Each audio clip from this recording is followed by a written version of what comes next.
மனதில் நின்ற காதலியே மனைவியாக வரும்போது சோகம் கூட சுகமாகும், வாழ்க்கை இன்பவரமாகும். உன் வாழ்வில் செல்வங்கள் எல்லாம் ஒன்றாக சேர்ந்திட வேண்டும். பூவே உன் புன்னகை என்றும் சந்தோஷம் தந்திட வேண்டும். ஆசை காதல் கைகளில் சேர்ந்தால் வாழ்வே சொர்க்கம் ஆகுமே.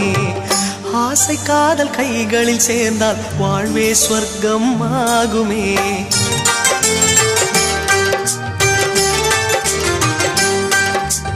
ஆனந்தம் ஆனந்தம் பாடும் மனமாசையின் ஊஞ்சலில் ஆடும்.